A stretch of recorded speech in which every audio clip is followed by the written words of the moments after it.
बिस्मिल्लाहिर्रहमानिर्रहीम। अस्सलाम वालेकुम।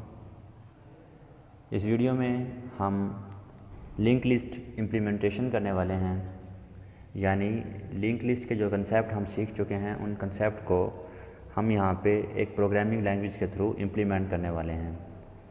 क्योंकि डाटा स्ट्रक्चर असल में इसी चीज़ का नाम है। डाटा स्ट्रक्चर्स कुछ कंसेप्ट का नाम है, कुछ एल्गोरिदम्स का नाम है। तो उन एल्गोरिदम्स को हम किसी एक प्रोग्रामिंग लैंग्वेज के थ्रू इम्प्लीमेंट कर सकते हैं और उन कंसेप्ट पे ज़्यादा बेहतर से ग्रिप कर सकते हैं।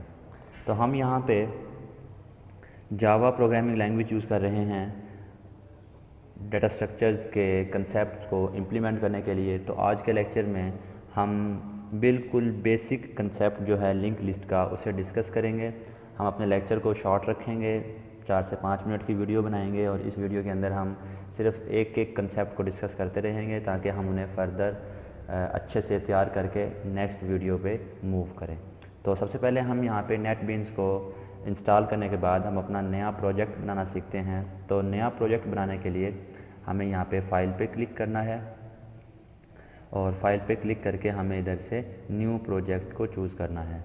न्यू प्रोजेक्ट जब हम चूज़ करेंगे तो हमारे पास कुछ इस तरह की विंडो ओपन होगी, ये डायलॉग बॉक्स ओपन होगा जहाँ पे जावा कैटेगरीज़ में से हमने सेलेक्ट करना है जो आमतौर पे ऑलरेडी सिलेक्टेड होता है, जबकि प्रोजेक्ट्स में से जावा एप्लीकेशन हमने यहाँ से सिलेक्ट करनी है और इधर से हम नेक्स्ट पे क्लिक कर देंगे।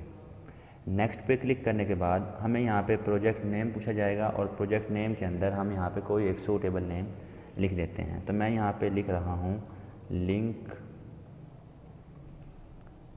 लिस्ट 1, यानी हम यहाँ पे लिंक लिस्ट 1 का लिंक लिस्ट का पहला प्रोग्राम या पहली वीडियो यहाँ पे बनाने जा रहे हैं। तो यहाँ से हम इसे फिनिश करेंगे। तो ये कुछ टाइम लेगा जो आमतौर पे सेकंड्स में होता है और उसके फ़ौरन बाद आपके पास यहाँ पे इस तरह का एक इंटरफेस डिस्प्ले हो जाएगा। अब इस इंटरफेस को आप लोग समझें तो जावा के अंदर यहाँ पे कुछ पैकेजेस बने होते हैं। पैकेजेस क्या हैं, इन्हें हम जावा में पढ़ चुके होते हैं, ऑब्जेक्ट ओरिएंटेड प्रोग्रामिंग में पढ़ चुके होते हैं कि पैकेजेस इस काम के लिए इस्तेमाल होते हैं कि हम यहाँ पे डिफरेंट टाइप्स के जो क्लासेस हैं उन सब को एक पैकेज में स्टोर कर लेते हैं और उनमें से किसी भी चीज़ को किसी और जगह पे इस्तेमाल कर सकते हैं, जिसे हम आमतौर पे रीयूजेबिलिटी कहते हैं। रीयूजेबिलिटी यानी कि हमने मुख्तलिफ़ क्लासेस को एक पैकेज में डिफ़ाइन किया। अब उन क्लासेस में से किसी भी फंक्शन को हम किसी और जगह विदाउट डिक्लेयर या विदाउट डेफिनेशन हम उसे वहाँ पे भी इस्तेमाल कर सकते हैं। ज़्यादा कॉम्प्लिकेशन की ज़रूरत नहीं है, ये यहाँ पे हमारा इतना ज़्यादा इसका यूज़ नहीं है, इसलिए हम इसे सिर्फ यहीं तक समझेंगे। इससे नेक्स्ट देखें, हमारे पास यहाँ पे लिखा हुआ है पब्लिक क्लास लिंक लिस्ट। तो जो ये जावा है इसे हम यहाँ पे ऑब्जेक्ट ओरिएंटेड प्रोग्रामिंग के थ्रू यूज़ कर रहे हैं। तो हमारे पास ऑब्जेक्ट ओरिएंटेड प्रोग्रामिंग में एक क्लास होनी चाहिए जिसके अंदर हमारा मेन फंक्शन मौजूद हो। तो ये हमारी मेन क्लास है जिस क्लास के अंदर हमारा मेन फंक्शन मौजूद है। क्योंकि हम जानते हैं ऑपरेटिंग सिस्टम जब भी किसी प्रोग्राम को लोड करता है, आमतौर पे C++, या जावा में, तो वो सबसे पहले जिस चीज़ को लोड करेगा या जिस चीज़ पे वर्किंग स्टार्ट करेगा वो हमारा मेन फंक्शन होता है। और यहाँ पे ये पब्लिक स्टैटिक वाइड मेन, ये हमारा मेन फंक्शन यहाँ पे लिखा हुआ है। अब हमें क्या करना है, हमें आज के लेक्चर में लिंक लिस्ट को स्टार्ट करने से पहले इसके जावा इंटरफेस को थोड़ा सा इस्तेमाल करना सीखना है। तो यहाँ पे हम देखेंगे कि यहाँ पे हमारे पास एक ऊपर ऑप्शन आ रहे हैं मेन्यूज़ में, रन का एक मेन्यू है।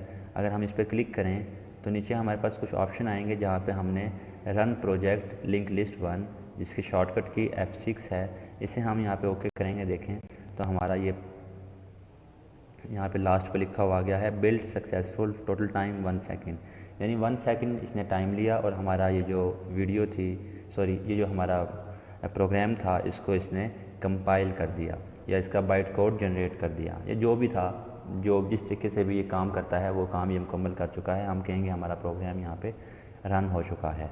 ओके, अब इससे आगे हम देखते हैं 2 से 3 बातें आप लोगों ने माइंड में रखनी हैं कि हम अपनी जो डाटा स्ट्रक्चर्स की इम्प्लीमेंटेशन करने वाले हैं वो सारी की सारी ऑब्जेक्ट्स के थ्रू होनी हैं और ऑब्जेक्ट्स हमेशा उसी वक्त बनते हैं जब हमारे पास क्लास बन चुकी हो। तो हम यहाँ पे एक क्लास बनाने का सिंटैक्स देखते हैं। तो तो किसी भी क्लास को अगर हमने डिफ़ाइन करना है C++ में भी और जावा में भी उनका सेम सिंटैक्स है। हम यहाँ पे CLASS क्लास का कीवर्ड यूज़ करते हैं और उसके बाद उस क्लास का नेम। तो मैं यहाँ पे एक क्लास डिफ़ाइन कर रहा हूँ जिसका नाम है नोड। अब नोड क्या है, तो इसके लिए मैं यहाँ पे पेंट में आपको थोड़ा सा कंसेप्ट दे देता हूँ लिंक लिस्ट का। हमने जो सिंपल लिंक लिस्ट पढ़ी या लिंक लिस्ट का जो मेन कंसेप्ट पढ़ा वो कुछ इस तरह से था कि हमारे पास लिंक लिस्ट के अंदर दो पोर्शन होते हैं। एक पोर्शन जिसमें हमने डाटा स्टोर करना होता है, जबकि दूसरा पोर्शन हमारे पास वो होगा जो एड्रेस स्टोर करता है या रेफरेंस स्टोर करता है नेक्स्ट नोड्स का। क्योंकि हम जानते हैं लिंक लिस्ट की डेफिनेशन कुछ इस तरह से थी कि link list is a collection of objects that are randomly stored और each node contain two things, first one is data and second one the address of next node. ये सारा कुछ हम थ्योरी में पढ़ चुके हैं, तो हम यहाँ पे जस्ट इसकी इम्प्लीमेंटेशन देख रहे हैं। तो यहाँ पे डाटा सपोज करते हैं हमारे पास इंटीजर टाइप का है, तो हम कोड में जाके इधर इंटीजर टाइप का एक डाटा मेंबर बना रहे हैं जिसका नेम है डाटा। अब C++ में अगर आप देखें तो C++ में आप जब भी आपने वेरिएबल डिक्लेयर करने होते हैं तो वो प्राइवेट डिक्लेयर होते हैं। ऐसा ही कुछ यहाँ पे भी है, यहाँ पे सारे ये पब्लिक होते हैं। और इसके बाद हमें यहाँ पे नोड टाइप का एक रेफरेंस वेरिएबल चाहिए जिसका नाम है नेक्स्ट। अब ये लाइन जो हम यहाँ पे देख चुके हैं C++ में या दूसरी प्रोग्रामिंग लैंग्वेज में हम इसको इस तरह से करते थे, हम लिखते थे नोड और फिर स्टैरिक और यहाँ पे नेक्स्ट। C++ में हमने ये काम इस तरह से किया था, यानी इसमें ये क्या चीज़ थी, हम यहाँ पे पॉइंटर्स यूज़ करते थे, जबकि जावा में पॉइंटर्स इस्तेमाल नहीं होते। जावा में इस्तेमाल होते हैं reference mean just like pointers. Reference mean a memory location that is use to store the address of memory location, ठीक है। और अगर हम पॉइंटर की बात करें तो पॉइंटर भी यही था कि pointer is a memory location, pointer is a special type of variable that is use to store the memory location और एड्रेस ऑफ अदर वेरिएबल्स। तो ये काम यहाँ पे हमने करना है और इस तरीके से हमने क्या किया, ये नोड्स की एक क्लास को डिक्लेयर कर दिया। अब इन नोड्स को हम यहाँ पे इनको एज अ ऑब्जेक्ट बना के देखेंगे और नेक्स्ट क्लास के अंदर हम इसकी असल वर्किंग करेंगे। यहाँ पे सिंपल हम देखते हैं कि अगर हमने ऑब्जेक्ट बनाना हो तो हम कैसे बनाएंगे। हम यहाँ पे लिखेंगे नोड और FIRST first equal to new और अगेन नोड।